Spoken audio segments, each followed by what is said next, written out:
Hi, this is Catherine Anthony, and thank you for coming to my podcast, Exposing a Monster.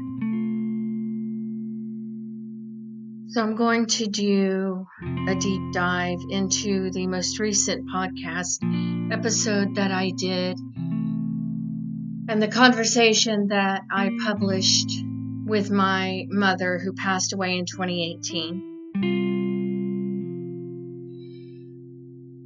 I was raised by monsters, and I was raised around monsters. And what I mean by that is that I was raised in a highly dysfunctional family. And for me to have that awareness is a miracle, considering what I was raised around and the dysfunction that I was exposed to. My parents were very sick people, and as a child, I knew something was wrong, but I could not pinpoint it. And growing up, I thought the problem was me, and the problem wasn't me. The problem was my parents growing up. But what child is able to verbalize that and say, okay, I'm not the problem, my parents are the problem. And most kids think their parents are the problem, and a lot of times they're right. Because I was raised by monsters, I married a monster. And the reason why I married a monster is because that's all I knew. So I was raised in I was raised around a lot of dysfunction, and I was raised around highly dysfunctional people. And because of that, I married into a highly dysfunctional family.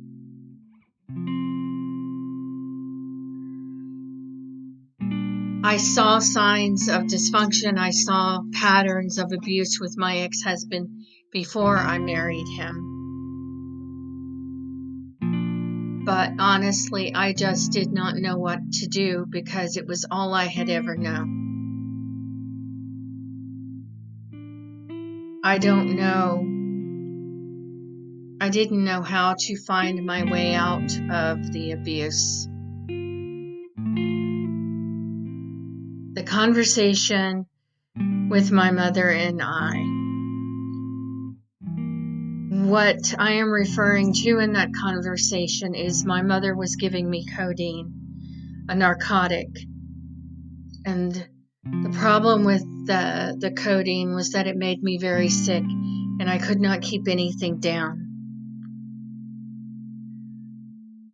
My mother gave me the codeine, one, to sedate me, so that I would not know what my father was doing to me.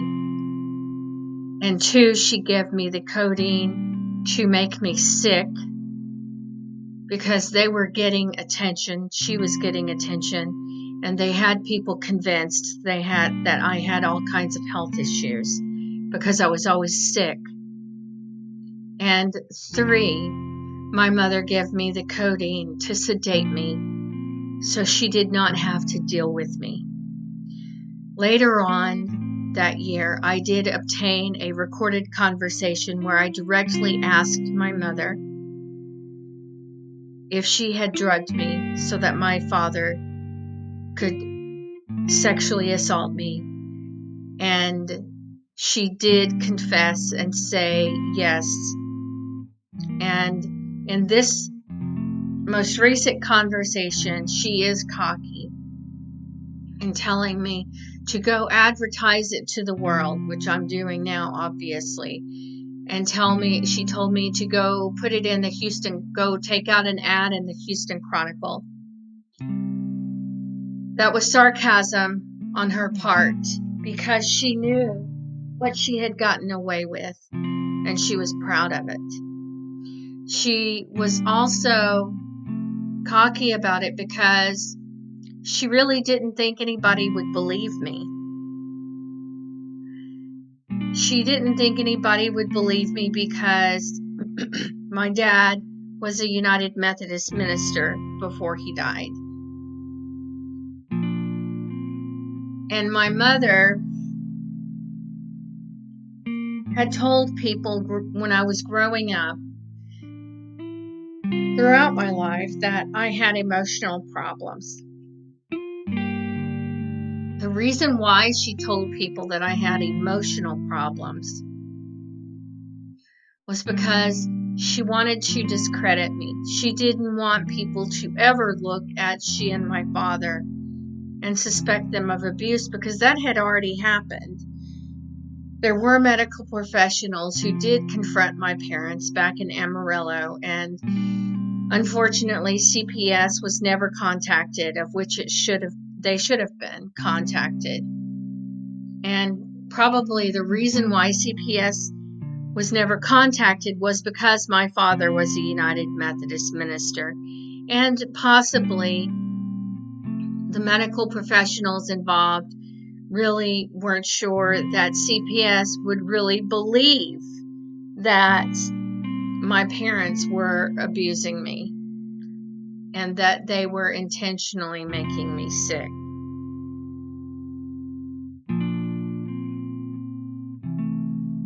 The way that my ex-husband was involved with my mother is that my mother was in communication with my ex-husband before the divorce. My mother had betrayed me many times. My mother wanted my ex-husband to divorce me. I was in her way. I had what she never had, and what I had was what she wanted, which was access to my kids. And she thought that if my husband divorced me, that I would have free time to take care of her and wait on her hand and foot. And she felt a sense of entitlement to me because I was her daughter. My mother did not think that she was betraying me because in her mind, we were tied together by blood, and you can't, there is no such thing as betraying somebody you love. It's just not possible. They're too much of an extension of you. How can you? It just doesn't, in her mind, it wasn't possible. It wasn't real. After the divorce, my mother and my ex-husband and his mother did hang out, and they did want, all three of them had the common interest of wanting to get rid of me.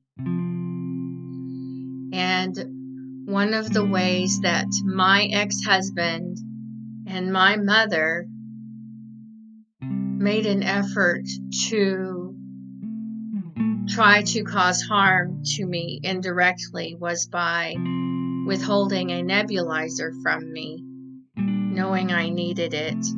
And my mother sent the nebulizer medication to me, knowing she had the nebulizer that I needed, because my ex-husband gave it to her knowing I needed it. And not only did I need it, but at the time our toddler needed it as well. So in the process of trying to cause harm to me, they also did the same to our toddler. And my mother knew that she had gotten away with the crime. She would also leave notes on my car saying that she was going to call for a welfare check if I did not get in touch with her. She was desperate to have access to me. because she thought if she could get access to me, she could shut me up. And I knew that it was not safe to be around my mother, because more than likely, if she had had an opportunity to put some type of drug in my food again and overdose me, she would do it. I knew that my mother was dangerous, and my ex-husband was dangerous. And my mother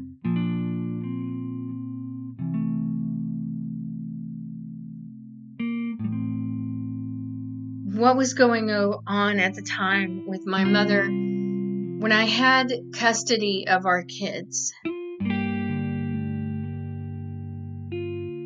My ex-husband would call CPS, and they would tell CPS that I was delusional. And then that CPS investigation would end and be inconclusive. And then my mother would call CPS and say the same thing, that I was delusional.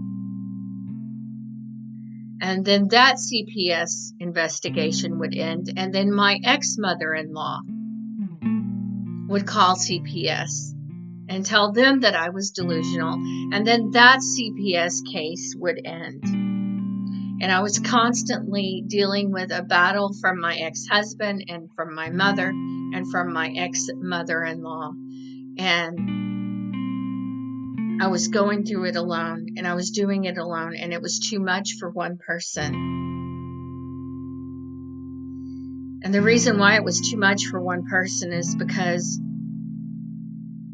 it's not normal or healthy for one person to have to fight a battle with multiple people at the same time by themselves, especially a battle with their closest family. And it was too much, because I was trying to take care of my kids, and I did not have enough support. I did lose everything, and the reason why I lost everything was because what I had to take on was just too much to take on by myself, and there was no support. And the way to heal and put my life back together is to tell my story and to share what happened to me and how it has affected my children, and how it's still affecting my children today, and how it's still affecting me today. I've also been through homelessness. I have since been diagnosed with post-traumatic stress disorder. It is very common for someone who has grown up in an abusive environment, and it's also common for someone who's been in an abusive relationship,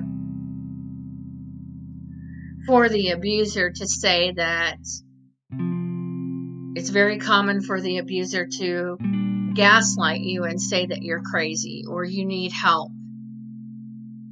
And the reason for that is it is an effort to discredit you so that people will not believe that you are being abused, so that no one will look at them. But what they don't realize is that in the psychiatric field, they are trained to recognize signs of abuse.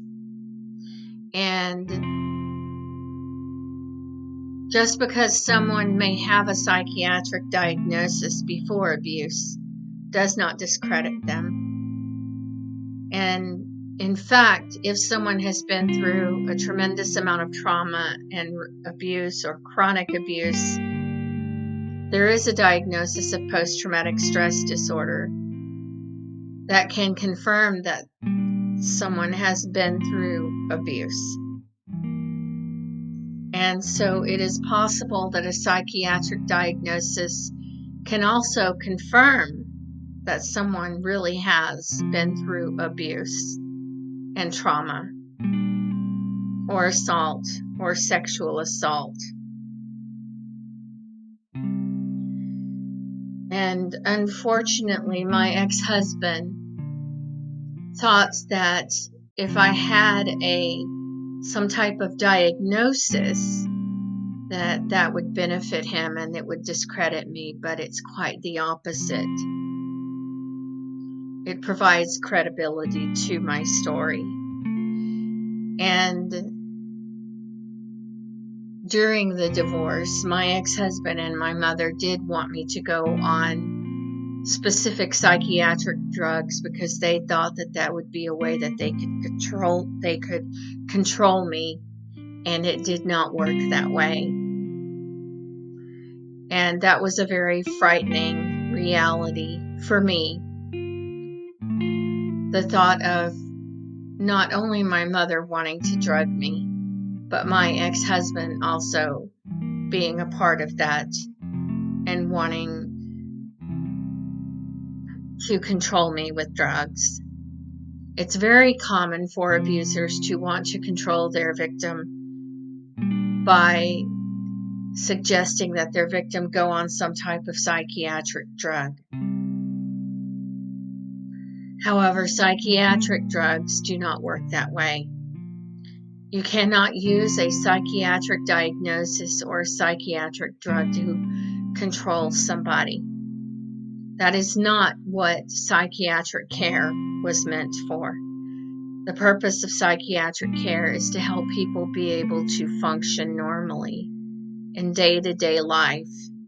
And it is not meant to control people.